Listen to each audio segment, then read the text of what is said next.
Assalamualaikum warahmatullahi wabarakatuh. Bismillahirrahmanirrahim.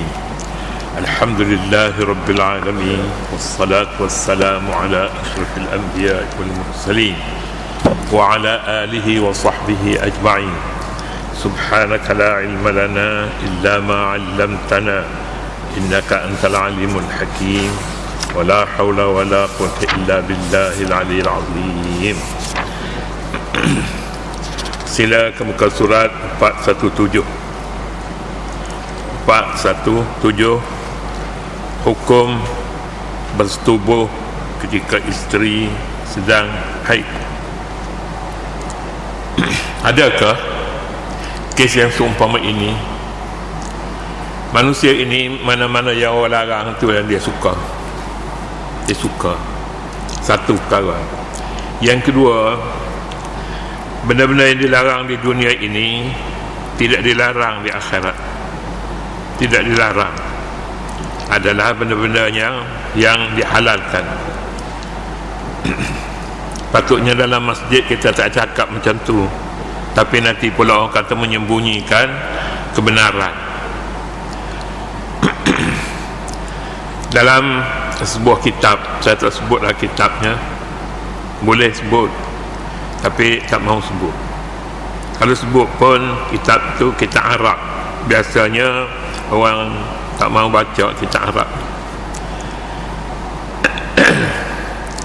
Pada hari akhirat dihalalkan semua sekali, perhubungan semua jenis dihalalkan. Jadi antaranya ungkapan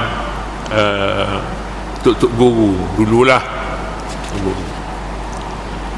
Mereka membuat pertunjukan persetubuhan. Mereka adakan di tepi laut, tahta ala syati'il bihar, di tepi laut, salah satu, wa tahta zilalil asjar wa ala mar'al himar. Maknanya apa? Maknanya pertunjukan pada hari akhirat ini dalam syurga. Ini dalam syurga nak cakapnya. Nasnya, mana-mana yang diharam di dunia ini, jika manusia mahu, tunggu di akhirat. Tapi biar boleh masuk syurga dulu, ada tiket. Tapi tak ada tiket boleh jadi penonton. Tak boleh juga penonton pun tak boleh, sebab dia pertunjukan ini dalam syurga. Dalam syurga, permainan ini di tepi pantai, tahta syati'il bihar,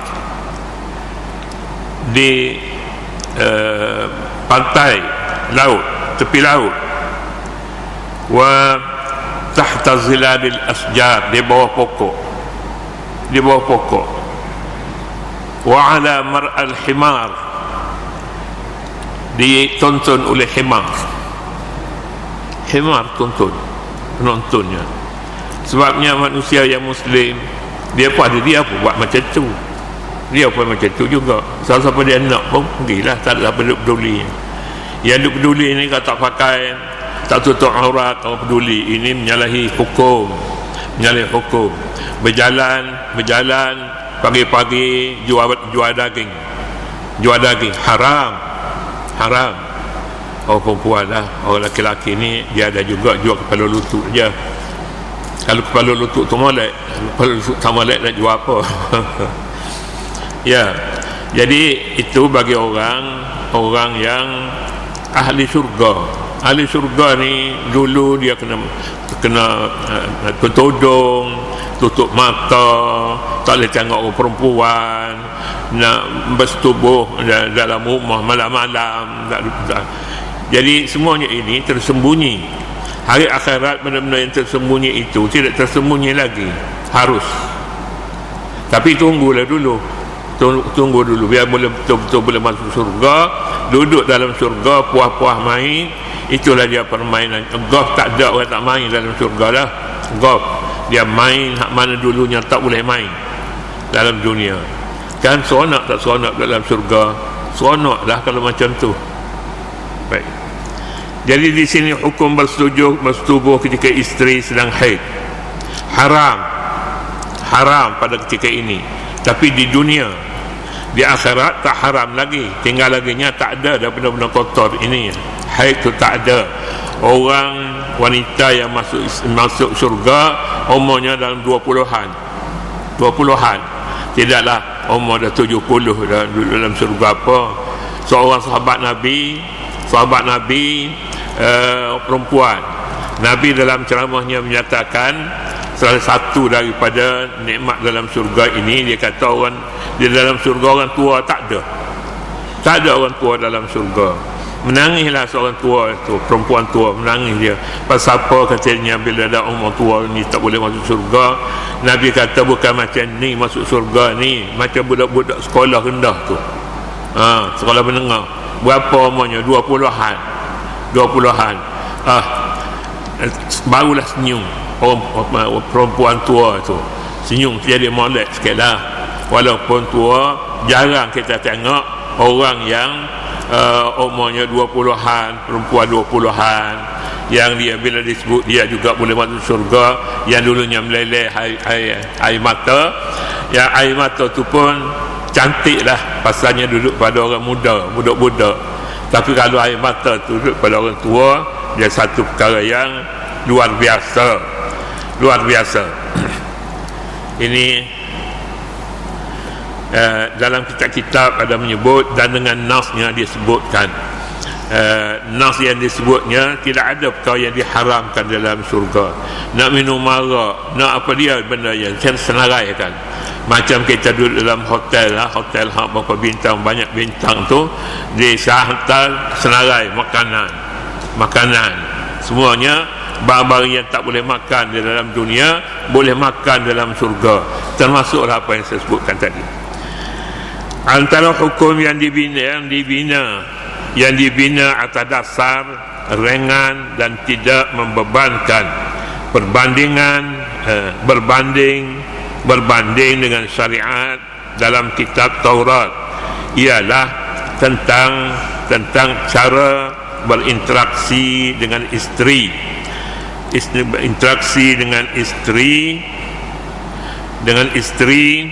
pada waktu haid. Kaum Yahudi menyisihkan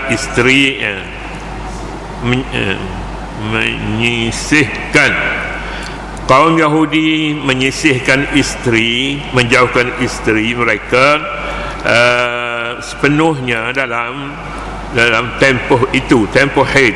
Ini Yahudi bila masuk wanitanya datang darah bulanan ikut jadual dia, suami dia lari ataupun dia suruh isteri dia pergi keluar daripada rumah ni, pergi satu tempat. Dalam jahiliah dahulu pun begitu.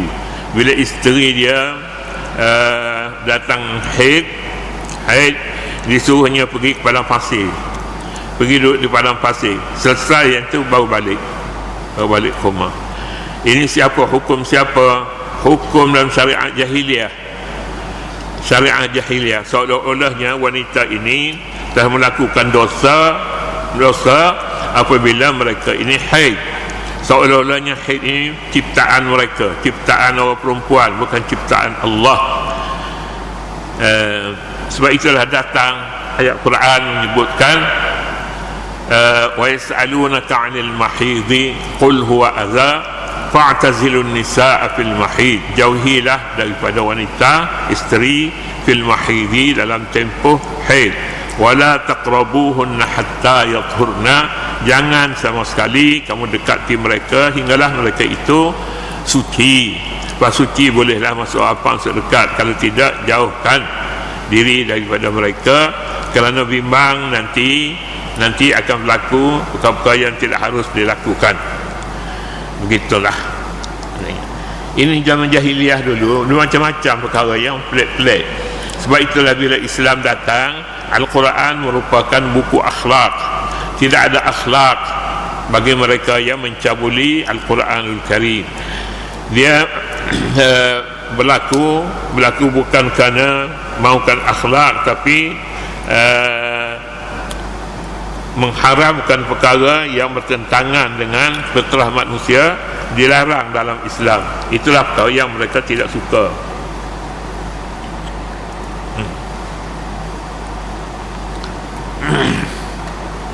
Mereka dilarang tinggal bersama di bawah satu bumbung, seperti yang disebutkan dalam asbabun nuzul, dengan sebab nuzul ayat. Baru saya ingat pun, ini dalam kitab asbabun nuzul. Asbabun nuzul ni sebab-sebab yang menyatakan ayat itu diturunkan kerana membezakan perkara yang haram di dunia ini, di akhirat, di dalam surga khususnya tidak dilarang. Jadi dalam kitab Asbabun Nuzul ada menyebutkan, kitab Asbabun Nuzul ini satu buku yang dia tidak kira sangat hadis sahih tak sahih. Boleh jadi hadis itu tidak sahih, tapi peringkat sahih, peringkat hadis juga. Kita perlu faham bahawa hadis ini bukan semestinya hadis itu sahih. Ada hadis yang tidak sahih di bawah taraf dia, di bawah. Dia banyak kelas hadis ini, semuanya hadis. Yang tidak hadis itu maudhu'. Maudhu' itu tidak hadis, tapi dhaif hadis juga. Tinggal laginya dia tidak boleh membawa hukum yang tegas, tak boleh. Banyak hadis-hadis dhaif yang diamalkan oleh kumpulan-kumpulan tertentu, tapi hadis juga diamalkan oleh, misalnya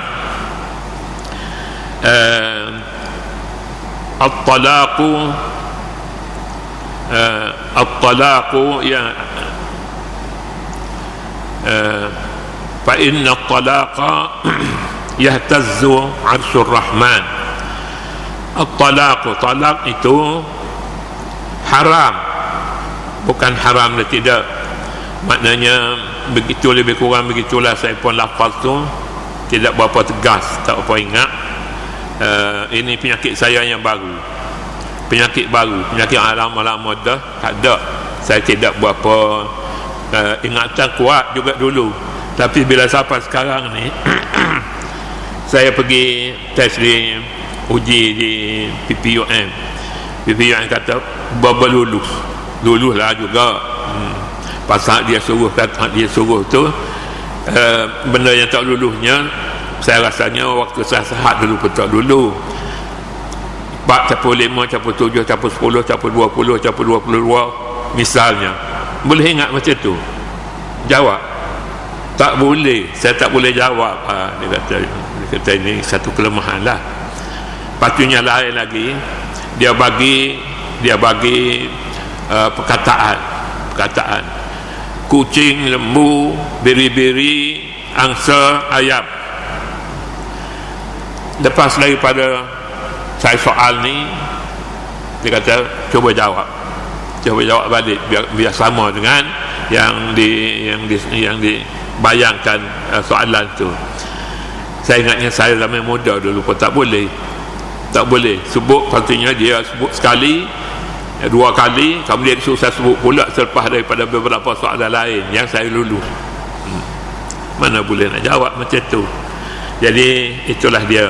Sekarang ni pun banyak perkataan-perkataan yang saya ingat dahulu, tapi sekarang ni tak ingat. Bukan lepas lagi lah, sedang sakit sekarang ni sebenarnya. Sekarang ni lupa. Waktu tak lupa dulu saya boleh baca zilalil asjar ala syati'il bihar ala mar'al himar. Boleh ala mar'al himar tu saya tambah dulu, belajar dulu. Bila kawan disebut ala syati'il bihar tahta zilalil asjar, kan itu dia punya kataan, itu satu saja. Akhirnya ra belakang, ra syati'il bihar tahta zilalil asjar.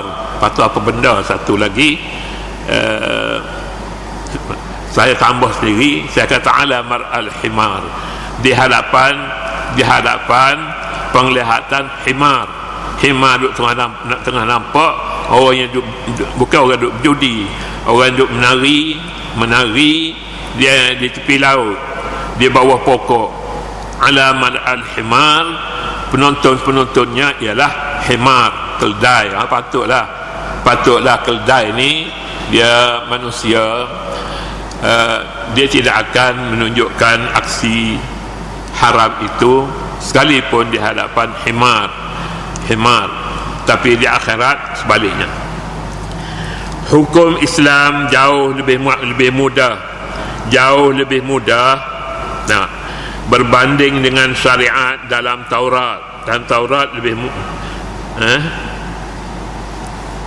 hukum Islam jauh lebih mudah berbanding dengan syariat dalam Taurat. Ia hanya mengharamkan berhubung kelamin, tetapi tidak melarang untuk tinggal dan makan minum bersama dengan isteri. Malahan diharuskan melakukan apa jua hubungan kecuali bersentuh. Itu tak boleh. Mubasyarah dipanggilnya. Mubasyarah ni sentuh kulit dengan kulit.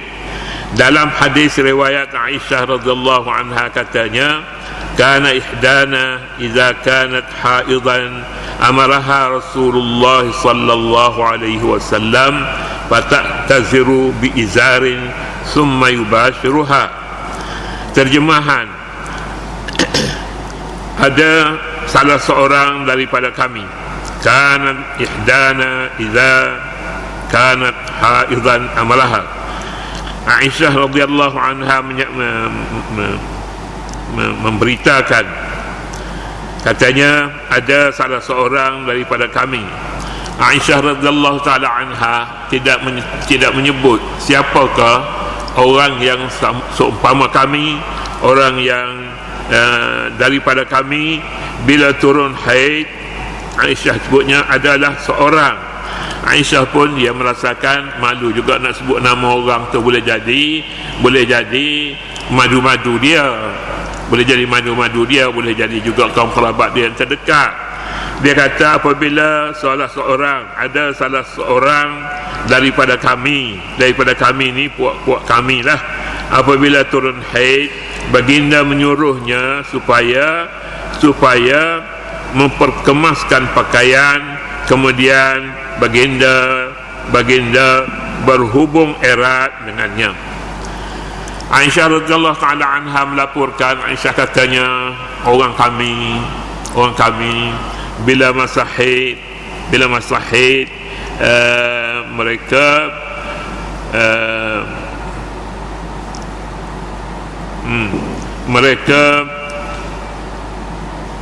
tidak berpakaian tidak kemas. Berpakaian tidak kemas, lalu baginda menyuruh supaya memperkemaskan pakaian, kemudian baginda berhubung erat dengan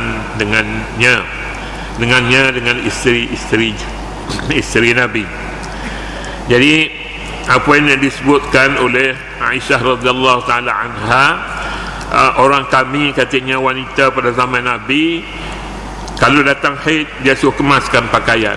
Maknanya kalau tidaklah kerana haid mereka tidak kemaskan pakaian. Bila Nabi masuk balik dalam rumah, kalau isteri dia ada, isteri dia pun tidak memakai pakaian kemas di rumah. Ini dia laporan Aisyah. Orang kita yang saya tahu bila duduk di rumah paling tak kemas. Hak kemasnya ketika nak pergi pejabat, nak pergi tempat kerja, bukan main lah, dia semaknya kerja. Balik ke rumah tak semak. Patutnya di rumah semak. Pasal Nabi balik nak keluar, tutup muka semua sekali, jangan buka sama sekali aurat. Itu zaman Nabi.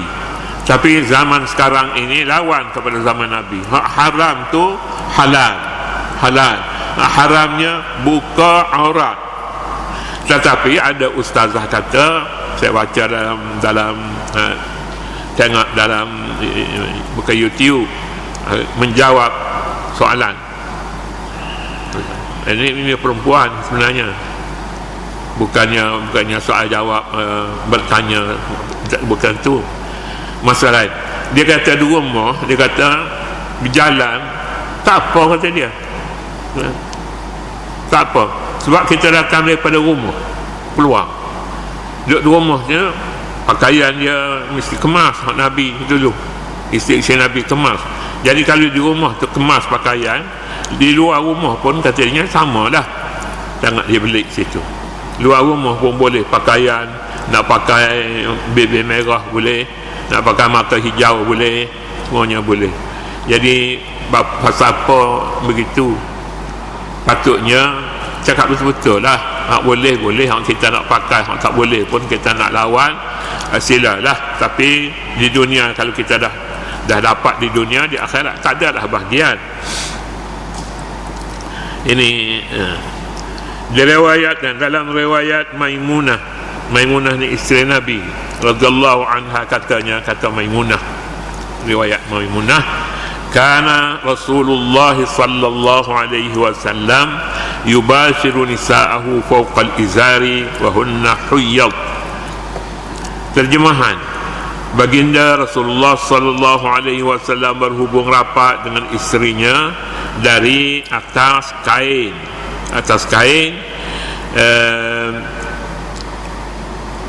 ketika mereka sedang haid. Ketika isteri sedang haid, Nabi SAW tak suruh para isterinya ini jauh, apalaginya pergi ke padang pasir, buang di sana, buang beberapa hari mereka datang haid. Kemudian sudah selesai, habis tempoh dia, boleh balik. Aisyah radhiyallahu, Maimunah radhiyallahu anha pula menyampaikan, katanya waktu haid Nabi yubashir ini maknanya merapatkan hubungan dengan isterinya di atas kain, izar tu kain, wahunna huyyat, sedangkan mereka itu masih haid. Itu hukumnya. Lihat di sini, berhubung kelamin adalah satu perkara yang dilarang dalam Islam, tapi lain-lain daripada itu semuanya halal. Hatta berhubung kelamin pun di atas kain. Apa pula ini, tak pernah dengar atas kain ni. Inilah dia ni, fawqal izar yubashiru nisa'ahu fawqal izar. Nabi merapatkan hubungan dengan isterinya di atas kain, pakai wahunna huyyad, sedangkan mereka itu datang haid dan tempoh haid, kata Maimunah radhiyallahu taala anha. Dan hadis ini riwayat apa dia, tengok hak dulu sebelumnya, riwayat Muslim ni orang masyhur dah, tapi saya pun kadang-kadangnya ragu. Dia kata Bukhari Muslim, bercakap dua patah hadis Bukhari, hadis Muslim. Betulkah? Kalau betul ni sebut babnya, sebut bab dan sebut bab dan kitab dan babnya, angkanya. Itu lazimnya kalangan ulama hadis apabila meriwayatkan sebuah hadis yang sahih, mereka sebut bukan sahaja nombor hadis, tetapi kitab hadis itu kitab apa? Kitabul marda, misalnya kitabul salat, kitabul ju'ala, kitabu mesti sebut. Kemudiannya raqamul hadis kan disebut juga. Tapi kalau disebut hadis Bukhari, hadis sahih, hadis Bukhari, itu gopoh sangat. Pasal apa? Kalau kita tak boleh cakap dengan sempurna, tak payahlah kita mengeliru orang pun bila kita katanya hadis riwayat Bukhari, mereka pun percaya hadis Bukhari. Dia pun senang bila nak cakap kepada orang lain, dia kata hadis Bukhari juga. Orang lain pun ternganga. Dia dengar cikgu dia, ustaz dia sebutnya macam tu. Ustaz dia cakapnya boleh jadi serupa dia cakap tu. Sebut nama kitab, tak ada bab, tak ada apa, sebut hadis Bukhari. Mudah kan nak sebut begitu. Kalau ayat Quran pun tak boleh nak cakap. Nak sebut surah pun nampaknya tak berapa berani seorang. Tak berapa berani nak sebut. Kalau surah tu surah Al-Kahfi, boleh jadi ada orang boleh sebut surah Kahfi, surah Ar-Ra'd, surah Ibrahim, surah Yusuf, surah apa, payah sikit. Jadi kita seharusnya beramanah apabila menyebutkan hadis.